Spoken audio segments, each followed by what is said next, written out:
A book review on The Second Husband, a historical fiction.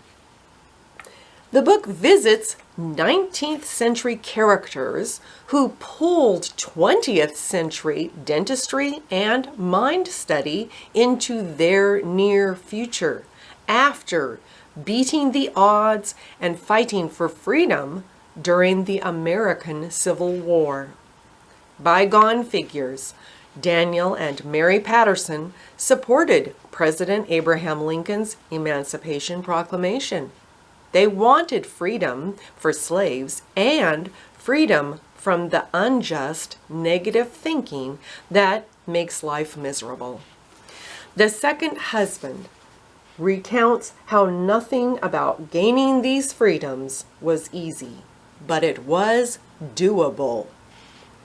Year 1862. After the start of the war, Daniel was captured and incarcerated as a civilian prisoner. Mary worried herself sick back home in New Hampshire.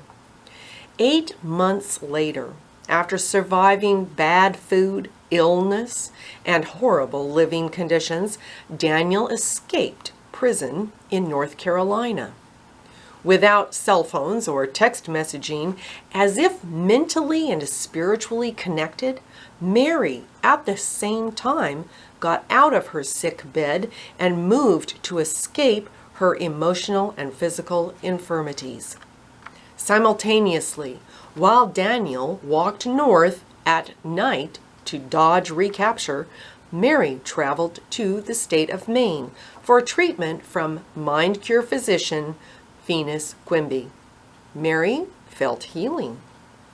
The Pattersons reunited in New Hampshire and spent the next 10 years of their marriage supporting one another as individuals whose mind, body, and spirit were dramatically changed. To heal from PTSD, Daniel moved to a peaceable town, and his life follows the advancements made in dentistry as dentistry came into its own scientifically. To continue her search of what she'd called divine mind power, Mary lived near Boston, and her life follows the advancements made in mind study as mind study came into its own scientifically. Mary wrote a book that explains the connections between mind study, spirituality, Christ, and natural healing, Science and Health with Key to the Scriptures. The Second Husband portrays how world events and personalities and beliefs can urge us into the future of perseverance and divine consciousness. For example, after Daniel traveled by foot with only the clothes on his back, 400 miles, navigating over 2 Appalachian mountain ridges, Daniel arrived at the Union camp commanded by General Milroy. Daniel was given new clothes, but that night he struggled to fall asleep, even though he was on friendly territory. I'll read from The Second Husband.